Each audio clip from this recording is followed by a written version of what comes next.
ఓం సాయిరామ్. శ్రీ సచ్చిదానంద సమర్థ సద్గురు సాయినాథ్ మహారాజ్‌కి జై. మన సాయి కుటుంబ సభ్యులందరికీ నమస్కారం అండి. ఎలా ఉన్నారు? ఏం చేస్తున్నారు?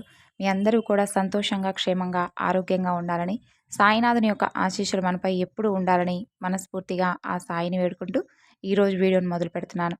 ఇక ఈరోజు వీడియోలో బాబాగారి సందేశం ఏమిటి అంటే, ఈరోజు నీ కోరిక తప్పకుండా నెరవేరుతుంది. ఈ సాయిపై నమ్మకం ఉంచి కేవలం ఒక్క నిమిషం పూర్తిగా విని చూడు. నీకే అర్థమవుతుందని బాబాగారు అంటున్నారు. మరి ఈ మాటల్లో ఉన్నటువంటి పరమార్థం ఏమిటో తప్పకుండా తెలుసుకుందామండి. అంతకన్నా ముందు మన ఛానల్‌ని ఎవరైనా కొత్తగా చూస్తున్న వారైతే ఛానల్‌ను సబ్స్క్రైబ్ చేసుకొని, వీడియో కనుక మీకు నచ్చినట్లయితే లైక్ చేసి సపోర్ట్ చేయడం మాత్రం మర్చిపోవద్దు ఫ్రెండ్స్. ఇక బాబాగారి సందేశం గురించి తెలుసుకుందాం.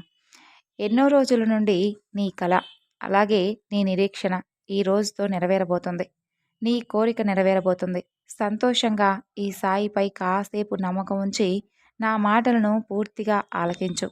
నీ మనసు ప్రశాంతంగా ఉంటుంది. అలాగే నీ ప్రశ్నకు సమాధానం కూడా దొరుకుతుంది. మరి ఇంకా ఎందుకు ఆలస్యం? ఈ సాయి మాటలను వినేందుకు నువ్వు సిద్ధంగా ఉన్నావు కదూ! నీ మనసులో నాపై విశ్వాసం ఏ విధంగా అయితే ఉంటుందో, ఫలితం కూడా అలాగే ఉంటుంది.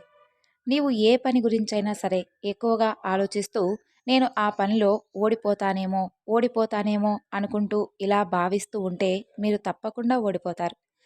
అదే మీరు గెలుస్తారని చెప్పి గట్టి నమ్మకంతో ఉంటే మాత్రం తప్పకుండా గెలుస్తారు.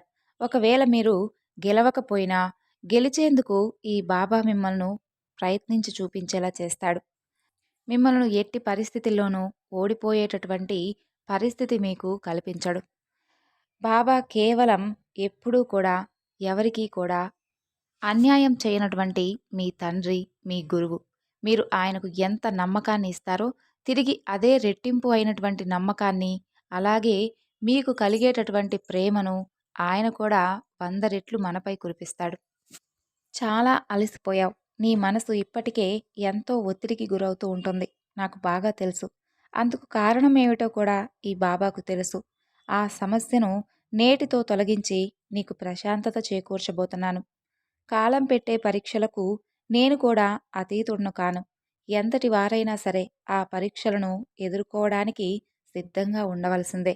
కాబట్టి ఇన్ని రోజులు నీకెదురైనటువంటి సమస్యలను, అలాగే నీ కష్టాలను నేను పట్టించుకోకపోవడానికి కారణం ఏమిటి అంటే, కాలం పెట్టేటటువంటి కొన్ని పరీక్షలకు నేను ఏమీ చేయలేను. వాటిని నువ్వు పూర్తిగా అనుభవించిన తరువాతే అద్భుతమైనటువంటి అదృష్టకాలం నీకు తప్పకుండా వరిస్తుంది. కాబట్టి ఎన్నో రోజుల నుండి నీవు ఆ సమస్యలను, కాలం పెట్టేటటువంటి పరీక్షలను అన్నీ ఓర్పుగా, సహనంగా భరిస్తూ వచ్చావు. ఇక నీకు అదృష్టకాలం మొదలవబోతుంది. నేను కూడా నీకు మంచి రోజులను ప్రసాదించేందుకు ఎప్పుడెప్పుడా అని ఎదురు చూస్తూ ఉన్నాను. నన్నే నమ్ముకున్న నీకు అన్యాయం జరగనిస్తానా? నీ వెంటే నేను ఉంటున్నాను. నీకు రావాల్సినవన్నీ నీకు తప్పకుండా రప్పిస్తాను. నీకు చెందవలసినవి కూడా పరులపాలు కానివ్వకుండా నీకే దక్కేలా చేయబోతున్నాను. ఎందుకంటే న్యాయబద్ధంగా అవన్నీ నీకు దక్కవలసినవే. నీదంటూ ఎక్కడైనా సరే రాసిపెట్టి ఉంది అంటే అవన్నీ తప్పకుండా నేను పోగు చేసి మరీ నీకు తెచ్చిచ్చేటటువంటి బాధ్యత నాది. నీవు మాత్రం వెనకడుగు వేయవద్దు. నీకు ఎదురయ్యేటటువంటి చిన్న చిన్న అవరోధాలను చూసి ఎట్టి పరిస్థితుల్లోనూ బెదిరిపోవద్దు. ఎందుకంటే ఎప్పుడైతే నీవు వెనకడుగు వెయ్యాలి అనే ఆలోచన నీలో వస్తుందో అప్పుడే నీకు అపజయం పరిచయం అవుతుంది. కాబట్టి ఎప్పుడూ కూడా నీవు మాత్రం అధైర్యపడవద్దు. నువ్వు పని మొదలుపెట్టినప్పుడే విజయం సాధించినట్లుగా అనుకో. అప్పుడే నీకు విజయాలు ఎదురవుతాయి. నువ్వు మంచి కార్యాలతో పోగు చేసుకున్నవన్నీ కూడా నీ చెంతకు అతి త్వరలోనే చేరుతాయి. ఎందుకంటే నీ ఆలోచన చాలా గొప్పది. అలాగే సరైనది. నీ ఆలోచన విధానం ఏమిటో తెలుసా? ఎప్పుడూ ఇలా ఆలోచిస్తూ ఉంటావు. ఇతరులకు నేను మేలు చేయకపోయినా పర్వాలేదు పాపా, కానీ కీడు మాత్రం ఎట్టి పరిస్థితుల్లోనూ చేయకూడదు అన్నది నీ గట్టి నమ్మకం. నీకు చేతనైతే సహాయపడతావు. లేకపోతే నీ పని నువ్వు చూసుకొని వెళ్ళిపోతావు. అది ఎంతో ఉత్తమమైనది.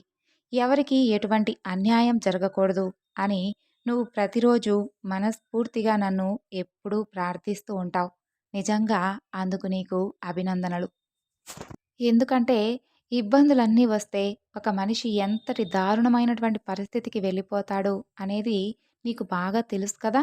ఎందుకంటే ఇన్ని రోజులు ఆ పరిస్థితులను నువ్వు బాగా ఎదుర్కొన్నావు కాబట్టి నువ్వు నిస్వార్థంగా పరుల కోసం ప్రార్థిస్తూ ఉంటావు. నువ్వు ప్రార్థించినటువంటి ప్రార్థనలు వారికి కూడా ఉపయోగపడతాయి. వారి గురించి ఎంతగానో ఆలోచిస్తూ నిస్వార్థమైనటువంటి మనసుతో ప్రార్థిస్తూ ఉన్నటువంటి నీకు కూడా ఎంతో మేలు చేకూరేలా చేయబోతున్నాను. అందుకే కాలం పెట్టేటటువంటి పరీక్షలో నీవు ఈరోజు విజయవంతంగా ఒక కొత్త జీవితానికి తెరతీయబోతున్నావు. నా అనుగ్రహం నీకు ఎప్పుడూ ఉంటుందని మరొకసారి నేను నిరూపించబోతున్నాను. గత కొన్ని సంవత్సరాలుగా నువ్వు పడుతున్నటువంటి ఆర్థికపరమైనటువంటి ఇబ్బందులన్నీ కూడా ఈ నెల నుండి సర్దుకోబోతున్నాయి. పరిస్థితులన్నీ చక్కబడి ప్రశాంతతమైనటువంటి వాతావరణం వస్తుంది. గడిచినటువంటి 1, 2 సంవత్సరాల నుండి నువ్వు పడుతున్నటువంటి ఇబ్బందులన్నీ ఈ నెల నుండి తొలగిపోయి నీకు మానసికంగా ఆనందం కలగబోతుంది. నువ్వు చేస్తున్నటువంటి వృత్తిలో విశేషమైనటువంటి ఆదాయం లభించడంతో పాటుగా నువ్వు మొదలుపెట్టినటువంటి పనులన్నీ విజయం సాధిస్తాయి. ఈ నెల నుండి నువ్వు ఎన్నో మంచి మంచి వార్తలు కూడా వింటావు. గత కొద్ది కాలంగా ఎక్కడికక్కడ ఆగిపోయినటువంటి పనులన్నీ ఇకపై ముందుకు వెళతాయి. అది కూడా ఈ రోజు నుండే. నీవు ఏదనుకుంటే అతి త్వరగా అది పూర్తవుతుంది. నీ బిడ్డ ద్వారా నీకొక మంచి వార్త అందడంతో ఇంట్లో కూడా ఆనందకరమైనటువంటి వాతావరణం నెలకొంటుంది. అన్ని రకాలుగా నీకు ఈ రోజు నుండి అంతా మంచే జరగబోతుంది. కష్టం తర్వాత వచ్చేటటువంటి సుఖం అనేది ఎంతటి హాయిని, ఆనందాన్ని ఇస్తుందో ఆ అనుభూతిని నీవు ఈరోజు తప్పకుండా పొందుతావు. అలాగే నీకు భవిష్యత్తులో ముందుకు నడవడానికి కావలసినటువంటి అనుభవాన్ని కూడా తప్పకుండా ఇస్తుంది. ఇక నుండి నీవు ఏదైనా కానీ ఒక పని చెయ్యాలి అనుకుంటే తలచిన వెంటనే ఆచరణలో పెట్టడానికి ఎన్నో అవకాశాలు వస్తాయి. ఎంతటి స్థాయిలో ఉన్నవారికైనా అప్పుడప్పుడు ఇటువంటి ఇబ్బందులు రావడం సహజమేనని చెప్పి గుర్తుంచుకో. కాబట్టి ఇక నుండి ఎలాంటి కష్టం వచ్చినా అంటే చిన్న చిన్న కష్టాలు రాగానే కంగారు పడిపోవద్దు. ఇప్పటికే నీవు జీవితంలో ఎన్నో పాఠాలను నేర్చుకున్నావు. ఎన్నో ఒడిదుడుకులను ఎదుర్కొన్నావు. కాబట్టి వచ్చేటటువంటి చిన్న చిన్న కష్టాలను చూసి ఇక ఎప్పుడూ కూడా భయపడవద్దు. అందుకు తగినటువంటి పరిష్కారం వెంటనే ఆలోచించేటటువంటి శక్తి, నైపుణ్యత నీకు చాలా ఎక్కువగా ఆ భగవంతుడు ప్రసాదించాడు. అలాగే ఈ సాయి అనుగ్రహం కూడా నీపై నిండుగా ఉంది. ఎప్పుడూ కూడా ఎలాంటి సమస్య వచ్చినా సరే దానిని నేను పూర్తిగా నివారించుకోగలను. నాకా శక్తి ఉంది. బాబా నాకు ఆ అనుగ్రహాన్ని పుష్కలంగా కురిపిస్తాడు అని వందింతలు నువ్వు నమ్మకాన్ని కలిగి ఉండు. అప్పుడే నీకు ఈ సాయి కూడా నీకు ఎప్పుడూ సదా తోడుగా ఉండి ముందుకు నడిపిస్తూ ఉంటాడు. చూసావా? ఇన్ని రోజులు నా కష్టాలతో, సమస్యలతో ఇక నా జీవితం ముగించబోతున్నాను అని నిర్ధారణకు వచ్చావు. ఎప్పుడూ కూడా అలా ముందే ఒక నిర్ధారణకు రావద్దు. ముందు జరగబోయేటటువంటి రోజులు మీకు తెలియదు కాబట్టి మంచి మంచి రోజులు, మంచి ఆనందకరమైనటువంటి క్షణాలు మీ ముందుకు ఈ బాబా ఏ క్షణంలోనైనా సరే తప్పకుండా పరిచయం చేసేటటువంటి సమర్థవంతమైనటువంటి దైవం నీ సాయి. కాబట్టి ముందు నీ సాయి మనసును తెలుసుకో. మంచి రోజులు, మంచి క్షణాలు అందరి జీవితంలోనూ తప్పకుండా వస్తాయని మీరెందుకు తెలుసుకోలేకపోతున్నారు? వచ్చినటువంటి ఈ రోజులను చూసి, కష్టకాలాలను చూసి ఎందుకు ఎక్కువగా భయపడిపోయి అదే జీవితం అనుకొని అందులోనే నిరాశగా కూరుకుపోవద్దు. ముందు ముందు మీకేం జరుగుతుందో ఏమీ తెలియదు. కేవలం సర్వాంతర్యామి అయినటువంటి ఈ సాయికి మాత్రమే తెలుసు. ఈ రోజు నుండి ఈ సాయి చేసేటటువంటి చమత్కారాలను నువ్వు తప్పకుండా నీ ఊహకు అందనటువంటి కొత్త కొత్త విషయాలను కూడా చూడబోతున్నావు. సంతోషంగా ఈ రోజు నుండి నువ్వు నీ కుటుంబం ఆనందంగా గడపాలని మరొకసారి ఈ సాయి నీ నుండి కోరుకుంటూ సెలవు తీసుకుంటున్నాడు. సో విన్నారు కదండి ఈరోజు బాబాగారి సందేశం. ఈ సందేశం మీ అందరికీ కూడా నచ్చింది అనుకుంటున్నాను. నిజంగానే మనకు వచ్చినటువంటి కష్టాలను కానీ, సమస్యలను కానీ చూసుకుంటూ ఈ రోజుతో మన జీవితం ఇక ముగిసిపోయింది అని ఎప్పుడూ కూడా నిర్ధారణకు రావద్దు. తప్పకుండా మనకంటూ ఒక మంచి రోజైతే బాబా మనకు పరిచయం చేస్తాడు అనే నమ్మకంతోనే మనం ఎదురు చూస్తున్నట్లయితే ఆ రోజు ఎప్పుడొస్తుందో మనకు తెలియదు. కేవలం నిజంగా ఆయన చెప్పినట్లు ఆయనకు మాత్రమే తెలుసు.